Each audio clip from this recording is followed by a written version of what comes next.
Welcome back to Waterpark Rangers. Let's play Paper Mario and the Thousand Year Door. In the last episode, we made it to Petalburg, and now we're continuing through Petal Meadows to find the stone keys necessary to fight Hooktail. This route is just filled with a couple easy enemies, such as Goombas, Koopas, of different varieties. We haven't met any Koopas, though, actually, so they're going to be new. Once we meet them, I'll explain them. Oh, and there's one right there. So, Koopas are a little tougher than your standard Goombas that only have 2 HP. I believe they have 4 HP. They're going to cause you trouble, and they'll have a little bit of defense unless you flip them over. If you flip them over by jumping on top of them, as I've done, then they'll be open to your attacks without being able to hit you themselves, making them just sitting ducks, very easy to defeat. One more hit ought to do it, so... Well, that did nothing. Goombella, issue the coup de grace! There we go, or should I say, the Koopa de grace? Gah! Boo! Okay, 5 star points. Oh, awesome. FB. That's useful. So there are various tactics you could use. I mean, I guess if you really wanted to finish off a Koopa after you downed it for sure, at this point in the game, a Power Smash would probably be able to do it in. So what have we here? Uh-oh. Not only a Koopa, but a Goomba that has an item. We don't want to let him use it, so we go after the Goomba with the item first. That was a Mr. Mini, the star he was holding. That would have made us, both Goombella and Mario, weaker, and therefore we'd take more damage once the Koopas and Goombas started landing attacks on us. Once again, my bingo doesn't work. What a bingo does is, every time you pull off a good combo, you get a little icon at the top corner of the screen. If you get 3 of those icons to match up, you get a chance at a bingo. And if you get the 3 bingo icons to match up, which is pretty tough and requires a good deal of luck and timing, then you can get either all HP, all FP, all BP, or everything. Or in some cases, if you get all green mushrooms, which are poison shrooms, then something horrible happens. So in the case that you get a couple green mushrooms, and you want to dodge them to get rid of their effect and make sure it doesn't happen to you, and once again, go after the enemies with the items, because those always cause the most trouble. Just make sure that when you're on your last bingo, right before the green mushroom goes off, that you aim right after you see the green mushroom icon pass by so that you don't select it by mistake. It's complicated, but once we get a poison bingo, if that ever happens, I'll explain it, how to deal with it once the time comes. So that'll be that. Poison bingos might sound rare, but when they happen, they're really bad news. They could easily ruin a fight for you. So there's a POW block. Very useful item. It passes through enemy defenses, and you're going to see how that's useful. Right about here, we encounter some unique enemies, which I don't believe are very common at all. So it doesn't matter if you get a first strike on these things or not. These are called, I think they're called Clefs, and you want to hit them for sure using the POW block, because I think fire does nothing to them, because they're protected by those rocks.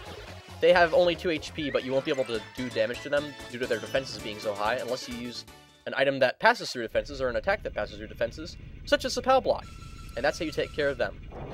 If you ever run out of POW blocks, feel free to buy more in Petalburg. I believe they're pretty cheap, because they don't really do much damage, so it's not like they're a really cheap item. As in they're really, like, overpowered in battle. They're not overpowered in battle. So that was just a regular Koopa, so I just skipped through the battle right there. No point in showing you the same enemies twice, or rather, if there's nothing new to show in a fight, I simply won't show it. Like this flying Goomba here, I doubt he has anything new to offer, so we're going to skip through his fight. We're just gaining EXP as we go. It's important to fight just about everything you see, otherwise you won't be strong enough when you really do need certain battles. That's how just about any RPG works. So keep checking the bushes and you'll always find the next POW block you need for the next room. Pretty simple. Okay, here we have some new enemies. These things are not common either. I think they're just called bristles. And they're kind of a pain. You can't really get close to them because they'll hit you with their spikes if you try and walk close to them during a fight. Really cheap tactic. So use a POW block on them once again to just get through the defenses. And bam, we already won. Very easy. And because they're a little bit stronger than enemies you're supposed to fight at this point, they also give more star points when defeated. That's the way that works. And now I believe we're moving on to the last little route before what I think could be, yeah, a mini dungeon. It's not an actual dungeon, it's too small for that. What classifies as a dungeon in this game is kind of hard to call, so I guess it's better not to for the most part. But I have a tendency to try and classify things, so that's how that's going to work out. So once again, we're just going to aim for jumping attacks to hit the Goomba. Now you need a hammer to hit that that spiked Goomba, but unfortunately, since there's another enemy in the way, we couldn't use the hammer. And the bingo, once again, doesn't work, but it doesn't matter at this point. There we did the Super Guard to deflect the damage back into that spike Goomba, and we'll get out of this battle unscathed. Bam! And that's all there was to that. Of course, the higher your level goes up, the less star points you're going to get from enemies that aren't as challenging anymore, so do keep that in mind. Ooh, and a Fire Flyer, that's useful. In fact, this might be a perfect time to be using that Fire Flower, because we have quite a few. Fire Flowers just shoot a little bit of fire at all enemies, doing 4 damage to all enemies that are susceptible to fire, which is most of them. Oh, I mean 3 damage to all enemies. So that just leaves the Koopa with a POW block, who is dead now, so they won't be able to use his POW block. Too bad for him! 77 star points. We are on our way to the next level up. Man, so many items. Another power block. That there is an in coupon, unless you rested it in for free. Coins are not really going to be so much of an issue for me, so I'm not really going to be bothering too much with that. There might even be some times when I skip up on an in coupon just because. And I don't think we even need to use a heal block at the current moment. So there's a save block here, just in case you need to save, because there is a little challenge coming up right here. But I'm bold, so I'm jumping into it without saving. Hoo-ha-ha! You're the first contestants I've seen in a while. If you've come all the way here to Shhwonk Fortress, you must want stone keys. And if that's the case, then you must compete against me. If you win, I'll let you through to where the stone keys rest. However, if you lose, you will suffer a terrible fate. And by terrible, I mean awful. Hoo-ha-ha! So, what do you want to do? I'll take you on. Hoo-ha-ha! You're in for it now. It's not an actual battle, it's this, a game show. Hey, ladies and germs! Welcome everybody to the 65th Super Fun Quirk Quiz! Perk of those ears, if you correctly answer 5 of the following questions, you win! But get 3 of them wrong, and you'll suffer a cruel and unusual punishment. Now, for the first question. What's hidden in this place? Stone keys. Pretty obvious. That's why we're here. If you forgot that, it's kinda sad. Yeah, that's correct! That question was too easy, but it only gets harder from here. Much harder. So prepare yourself. On to question 2. What do 1 Mr. Softener and 1 Fire Flower cost at the shop in Petalburg? Total! I actually didn't know the answer to that one. Wrong, you fools! Remember, if you get 3 wrong, you're going to suffer like you couldn't believe. Don't let the pressure get to you. Moving on, question 3. What is the name of the mayor of Petalburg? Kroop. Yep, it's Kroop.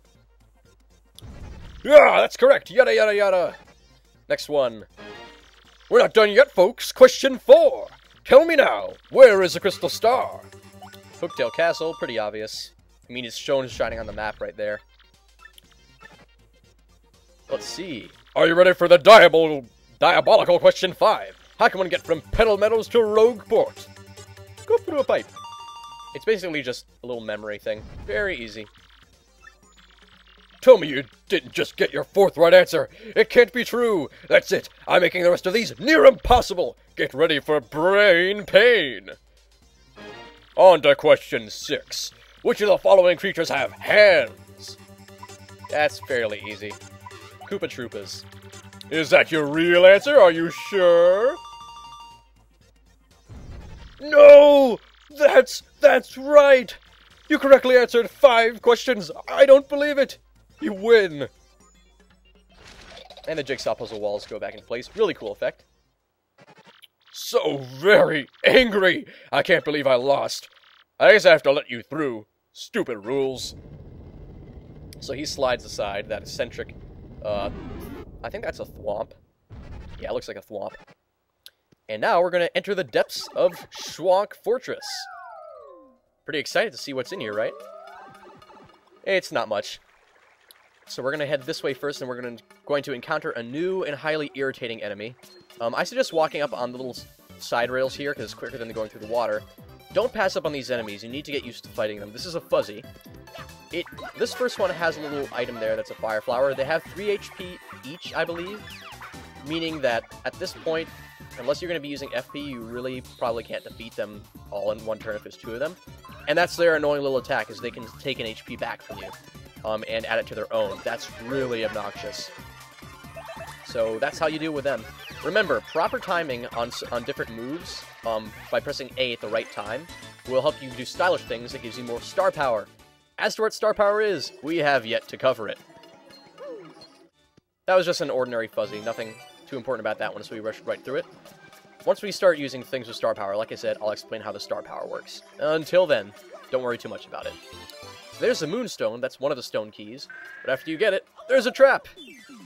Not just one fuzzy, but a whole bunch of them, because you can probably tell by now, once you encounter an enemy icon, there's usually more than just that enemy in the battle, so expect more than what you see. So the Fire Flower is ideal for dealing with fuzzies that come in groups, because they do 3 damage to the entire group. And we're leveling up once again. And once again, because it's so early on in the game, not gonna bother HP or FP. Oh wait, oops, I meant FP. We do have to get some FP, actually, because FP is going to be useful against Hooktail. It's important to have a lot, because as you probably figured, I know I mentioned it before, the Power Smash badge is pretty crucial, just for dealing raw damage for things that you should not be jumping on top of. Or rather, when you'd rather not jump, sometimes it's more reliable to aim with the hammer, because it's tougher sometimes to do certain jump combos. We haven't gotten the Power Bounce badge yet, but it helps you jump on a lot of foes at once.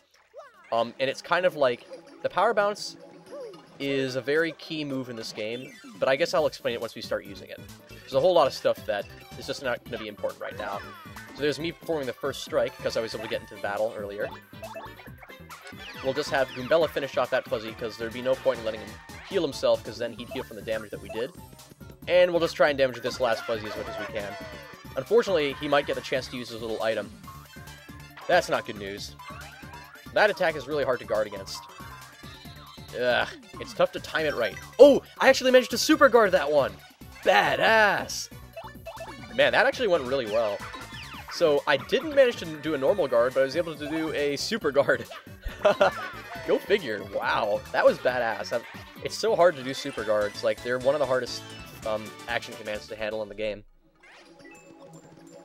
And there's our money. Already 137 coins. We're not slacking on the money here. And there's the Sunstone. The other one was the Moonstone, I believe. So once we have both of them, Sunstone and Moonstone. What is this, Pokemon? That could be obnoxious unless we were to handle it using our Fire Flower. So let's get to that. I would not recommend using the POW block, because as you know, it only does 2 damage to all those enemies, leaving them with 1 HP each. And because we don't have attacks that'd be able to sweep the rest of them at the current moment, they'd just be able to heal themselves. So yes, that's what you should be using your Fire Flowers for. Now, once you have both the Sun and Moonstones, return through those 2 hallways to the central room with a pipe, but just before you leave Shhwonk Fortress, you're going to encounter one more enemy, a mini-boss. Me York! Hey, you suspicious types, this is our place, and coming in here is rude, rude, rude! Sorry, suckers, if you want a warm welcome, too bad. Now I lunch on your head. So that's the Gold Fuzzy. This guy has more HP than his other fuzzy brethren. Not only that, he's got a couple other nasty tricks up his sleeve, so spare no expenses, hit him with a Power Smash for 4 damage right off the bat. And there's me pulling off the stylish command for the Power Smash perfectly. Me you! Hey, ow! You chumps are tougher than you look. But I'm not through yet. Everyone, get him! Oh, crap. Look at all those fuzzies. So this is a Fuzzy Horde. I don't know if there's a way you can actually defeat every last one of the Fuzzy Horde. Just aim for the Gold Fuzzy through the crowd. He's tougher to hit now that you can't see him. But if you keep the same pace up when you attack, it won't matter too much. Now, they do a lot of damage. I think they can do up to like 4 or 5. But you can guard completely against them just by pressing A with proper timing. And that Fuzzy, I don't think can steal HP. He just hits you normally for 1 damage. So it's not much, but it is more dangerous than the other stuff we've encountered so far. But since we hit him with a Power Smash, one more normal jump is probably going to be enough to defeat him. There we go. In case you want to know enemy HP, remember you can just tattle them with Goombella. But I've learned that you might as well just attack and then gradually hope for them to lose. You don't necessarily need to see their HP to win. And there go the Fuzzies. And the last one running off the screen. See you next episode.